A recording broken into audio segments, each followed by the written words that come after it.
What up, JP Nation? It's your boy JP. If you're a returning subscriber, welcome back to my channel. If you're a new subscriber, welcome to my channel where we do basketball reaction videos and other basketball content. If you love the game of basketball like I do, make sure you subscribe to ItzJustJP down below and click the notification bell. You know why our next upload is on the road to 40K. Thank you all so much for tuning in.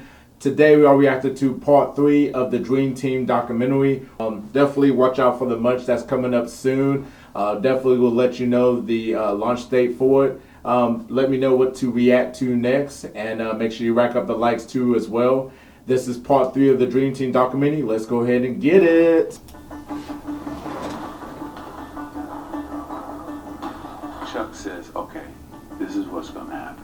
We're going to play it like a real game. We're going to play 4 quarters. We had me, Scotty, Mullins, Bird, and Patrick, and Magic had his 5. We weren't going to change that team at no point in time. You got your 5, I got my 5. We gave them the college guy. You can have Christian Laettner. We don't want him. You can have him. He's just over there waiting to tag in. But it was about pride, and the college kid couldn't help either one of the teams. Michael Jordan called Clyde out and went at him. Tell him, this is what I'm going to do to you. Fall away jumper, good. What did I tell you? So I said, no, Clyde, you better get him back. You better get him back.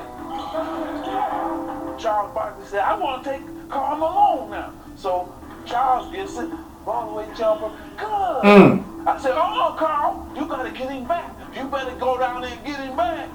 Karl went right at him, jump shot. You ain't nothing. You ain't nothing, Barkley. So, man, I came down.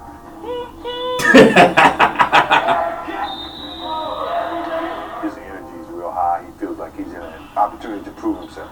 Oh, what a pass. Showcase that, hey, look, I'm still Magic Johnson. I still dominate this game.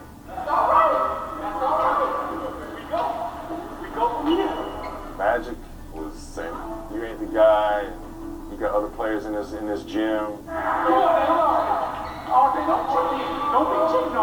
Doesn't take much to get Michael going. Just a little something to tweak him, and it's on. He never liked to lose. Mike always got that look. When you see that look, then you know just getting the damn ball together. As much as it was 5-on-5, we could see in Monte Carlo that it was gravitating towards, okay, Michael and Magic. Magic was hesitant to surrender his place on the mountaintop. And Michael, being Michael, he needed to say, no, I'm on the top of the mountain now. Magic was saying, look, NBA's not yours yet. I'm still here. Michael's like, no, it's over. This is mine. And the funny thing was Larry was sitting on the side going, it's his. Chuck realized the competition aspect was getting a little bit too high. Everybody on our squad. He wanted to end practice, but Magic didn't want to end because he wanted to keep playing because we just kicked his ass. How you like that ass kicking to get it? No. Come on now. Y'all got the first quarter practice. By the time practice was over, even Magic had to acknowledge basketball's landscape had been changed forever. Larry and I were talking, and Michael walks in, and he says, there's a new sheriff in town. And we both hit each other like, well, he's not lying. Monte Carlo was kind of a turning point. Walls started to come down from, when you're playing against each other, you have these rivalries. These are my teammates now. They're guys that, that I'm looking towards for support. It seemed like we became more friends than anything else. The players were off to Barcelona, headed to the Olympics, unmistakably as a team.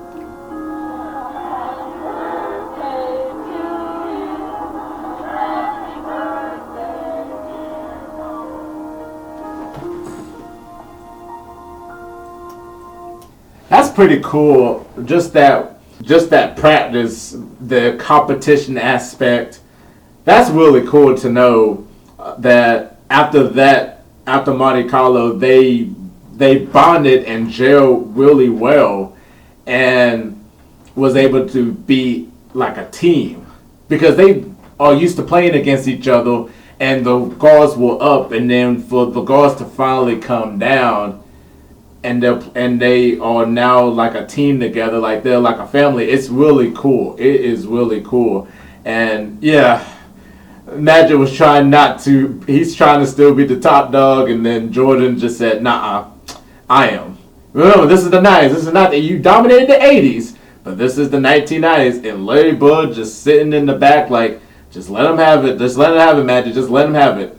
So yeah, that's really cool that Chuck Daly motivated them in that practice to go at each other, go at one another. So that's awesome, and you hear.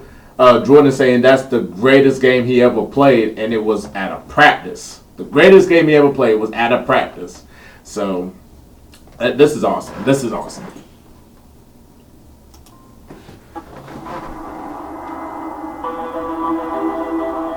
The United States men's basketball team landed in Barcelona for the Olympics on July 24, 1992. In store was an experience unlike anything they or the sports world had ever seen. The plane landed in Barcelona, helicopters flying over it.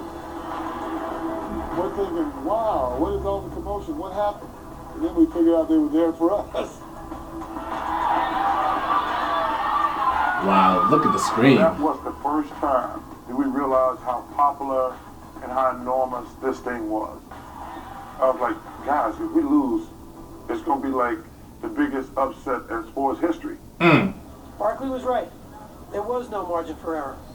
A reality the rest of the team openly accepted in their first press conference in Spain. I know I'm really afraid to fail because I can't go back home if we don't win the gold. Even though from a little small place in Summerfield, those 250 people there said, I can't come back. Barkley, meanwhile, handled an endless barrage of questions as only he could.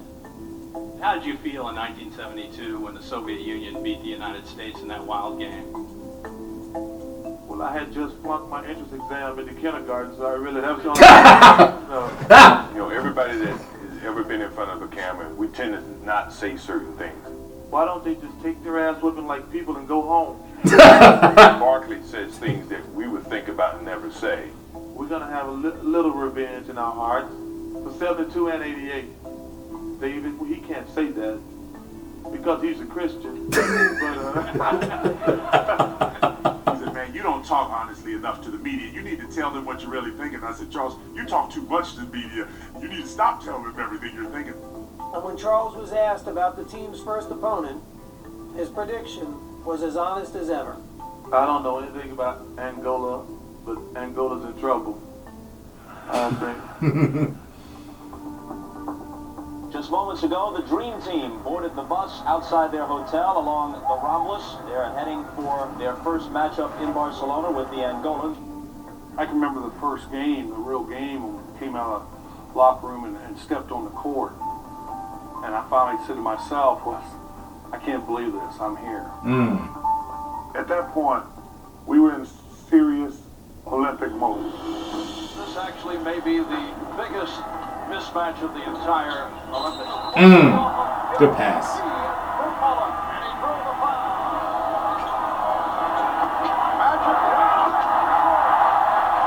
The U.S. with a 46-1 run. Damn. 46-1. 46-1. It was just a tremendous atmosphere because there was an appreciation for how great the U.S. players were. After the first half, 64-60. Barkley's pregame prediction appeared dead on. But in the second, Charles found some trouble. Hey, the players in Angola, we play against Charles Barkley. They too there's no a kid, a fat boy, is many aggressive in the paint. Rebound Barkley. Rebound Barkley. And Charles getting a bit aggressive. I thought they were playing dirty. And I told old boy, I don't know if he understood my name, man, ease up on the elbow. Barkley from Pippen. I let it go twice. You can see the frustration in Barkley. And the next time, I just cracked it. Barkley from Pippen. And a technical foul is called on Barkley. To his dying day, Charles claims the guy elbowed him 3 times. I said, Charles, you know, you're full of crap. No, it's not true. I didn't have a Barkley before the incident. People always say, turn the other cheek. If you turn the other cheek, I'm going to get you another cheek too. I thought, what are you doing, Charles? The guy is half your size. But you know, Charles was an equal opportunity abuser. Erlander Codebra did not think it was a friendly elbow. That's the same guy that just asked you for an autograph, Charles. I mean, you think he's not intimidated? I think he's act like a bully, but maybe it's for his personality. The United States has defeated Angola by the score of 116 to 48.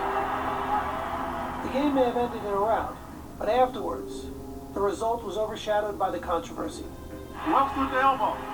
Well, he hit me, I hit him. That's the way it is.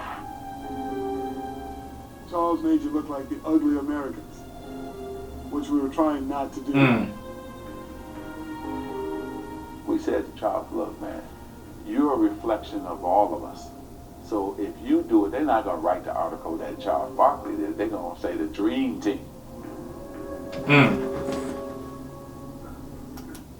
And I want to know y'all's comments about that incident, that controversy with Charles and the Angolian. Like, which side are you on? Are you on Barkley's side of the story, or you're on the Angolian side of the story? Because basically, Charles claimed that the person elbowed him a couple of times. They felt like they were playing dirty. And then the Angolan side, he didn't really elbow them and all that. They just played hard. And then they thought he was kind of like a bully, just doing the elbow right back and all. So whose side are you on in this? Is it Barkley's or the Angolian side? But it did reflect on the whole Dream Team did it, because the media loves to stir shit up.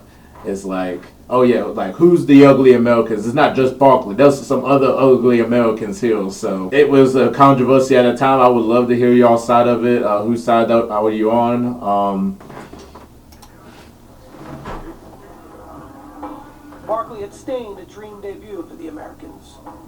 But in their next game against Croatia, Scottie Pippen and Michael Jordan grabbed the spotlight, with the focus on their matchup with one of Europe's best players, Toni Kukoc. He was a beast. Major storyline that carries into this game involves Toni Kukoc, second-round pick of the Chicago Bulls back in 1989. The Bulls made a strong push to sign him last season. At that time, general managers in the league were trying to come up with gems, make their discoveries overseas. And Krause thought this guy could play in the NBA. While Jordan and Pippen had been winning back-to-back titles, Chicago GM Jerry Krause had been publicly wooing Kukoc to join the Bulls. Krause was recruiting this guy and talking how great he was. That's like a father who has all his kids and now he sees another kid that he loves more than he loves his own. So we were not playing against Toni Kukoc. We were playing against Jerry Krause in a Croatian uniform. But unfortunately for the real Toni Kukoc, I took it personally. He was now the target of the world's 2 best defensive players. They were debating who was going to guard him. No, I got it. No, I got it. I'm looking at Michael and Scotty, and they're ready for, blood. Like, man. We knew the world was going to be watching. We knew everyone wanted to see what Toni Kukoc was like, and we were going to give him the worst experience he ever had on the basketball court. Pippen drew the initial assignment of shadowing Kukoc and harassed the Croatian from the opening whistle. It was hard to run across the half court without a ball. And with the ball, it was just here, somebody else got it. Toni definitely wasn't getting a shot up, and he wasn't going to score. Kukoc did nothing for 4, and he's contributed nothing. Damn. We wanted to go guard him on the bench. Kukoc is called for the offensive foul, and the pressure Damn, Toni. And after Pippen wore Kukoc down, it was Jordan's turn. Kukoc, stolen by Jordan. He reached the tournament anyway. Lands up. Them dudes were all over him. Kukoc, here's a 3-on-2. Pippen. Woo! I had questions from my teammates during the game, like, what is going on? Do you not see that they're really trying to get you off the court? And we're like, so what? I guess that's how NBA game is played. Pippen, Jordan, and the Americans cruised to another victory. This one by 38 points. But the domination had its detractors. This team of All-Stars is almost too good. Is it a positive or a negative? The question was now being asked, was the Dream Team too great for its own good? Damn, man, that was part 3 right there. Man, Toni Kukoc is still a great player. He still came to Chicago, did his thing, the Croatian sensation. He was a great player. If you don't know Toni Kukoc, definitely look his highlights up. He was a phenomenal. But just Michael Jordan's, I took it personally. Just that meme I just keep thinking about when, because like Jerry Krause and Jordan didn't have the best relationship. So did Scottie Pippen and Jerry Krause. They didn't have the best relationship either. And then Jerry is looking at a gym and Toni Kukoc. And the one thing about Jerry Krause, he knew how to spot talent. And he did a really good job in that Chicago Bulls organization and getting Toni Kukoc and just wooing him. And then it just took it personally for Scottie and Michael. And they just embarrassed him in that game. Toni could not get up a shot. Toni could not shoot the ball. Toni couldn't really contribute to anything at all. Like, they were all over him. So they were looking for blood. And that's what they did. They came and the U.S. destroyed.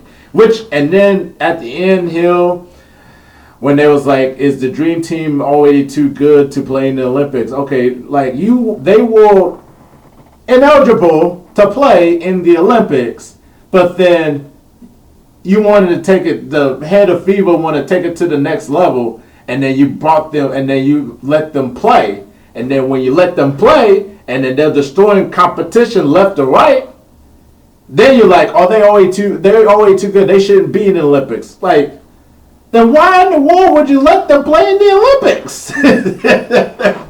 You could have just kept the rule and just let the college kids play. But then now you want to bring them in, and and then now you're like, oh, they're too good. Like, they shouldn't play. Like, it just does not make sense at all, though. But it was still, part 3 was still really good. Part 4 definitely be in the works, though. Just let me know your comments down below on part 3 too as well. And then, like I said, whose side are you on? Are you on Barkley's side of the story or the Angolan side of the story? Please let us know. Let me know in the comments. Make sure you subscribe to ItzJustJP for more content. Hit the notification bell. You know where our next upload is on the road to 40K. Thank you all so much for tuning in. I'm JP, and we out of here. Peace.